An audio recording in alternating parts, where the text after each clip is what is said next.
Ayan po, good morning. Bali alas 10 ng umaga at galing kami dun sa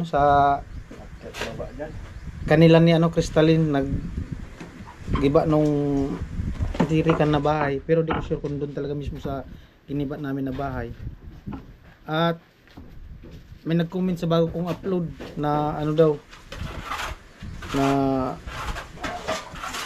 di daw kami nagbabayad ng tax pambirang buhay. Kung alam nyo lang po, malaki po ang binabawas sa amin na tax bawat every month. Pagdating ng sahod namin, may may bawas na po yun. Tsaka grabe naman kayo mag-comment. Parang sinasabi nyo na na laki-laki na sahod namin. Hindi po totoo yun. Kumbaga, ang sinasahod namin lang base sa ina-upload namin na video. Yung iba kong video, walang walang revenue. Yun yung totoo. Minsan di pumapasok yung revenue. Minsan wala talaga kahit $1 walang pumapasok. Kahit sabihin mo na yung ibang video mataas, yung iba walang dollar na pumapasok. Yun po yung namin, yung buhay namin bilang isang vlogger. Hindi ko man sinasabi na masamang mag-comment, no? Lahat naman tayo may karapatan mag-comment eh. Nasa inyo lang naman yan kung ano yung i-comment nyo. At least na laman din niyo kung ano yung mga nangyayari sa mga upload namin video, kung kumusta yung kita. Swerte lang kung meron talagang mag-viral na video.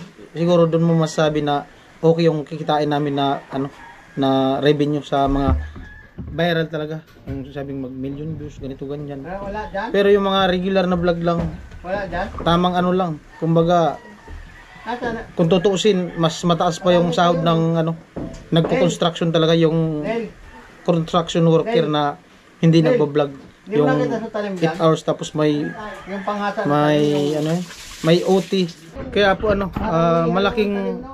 malaking tulong po sa amin at nagpapasalamat kami sa mga extra vlog namin, gaya nung may nagpapadala sa aming sponsor na ibigay mo sa ganito ganyan kina Pulano.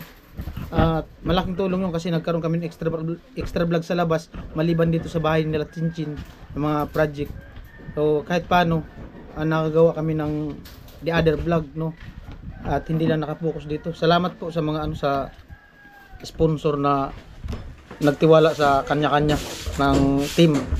At siyempre sa mga viewers na mula noon hanggang ngayon hindi bumibitaw, na hindi nag-skip ng patalastas. Ayan, napakalaking tulong po sa amin yun sa araw-araw na revenue na pumapasok. At ngayong araw po, sabi ko sa inyo, alas 10 pa lang, alas 10 na, wala pang revenue na pumapasok. Dahil si Carrot malungkot, wala pang revenue na pumapasok. Inaantay pa kung may pumasok ngayong araw. Kasi minsan talaga 2 araw yung nung doon kami sa bahay nila Gwen gumawa, 2 araw walang pumasok na revenue.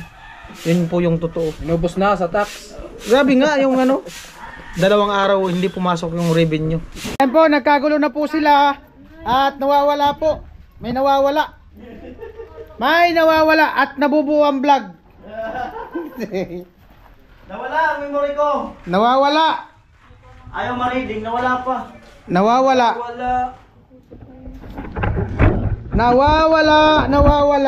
Hanapin nyo. Ang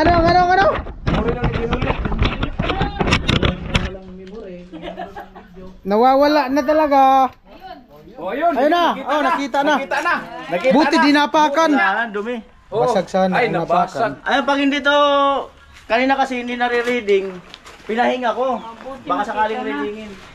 Andito kasi yung vlog doon sa sa sorpresa. Abangan na lang, pagka hindi, gagawa na lang ako ng isang vlog. Alam ko na kung para ma-reading yan. Tawagin natin yung taga Makasuriko. Pwede. Pa-reading. Pwede talaga.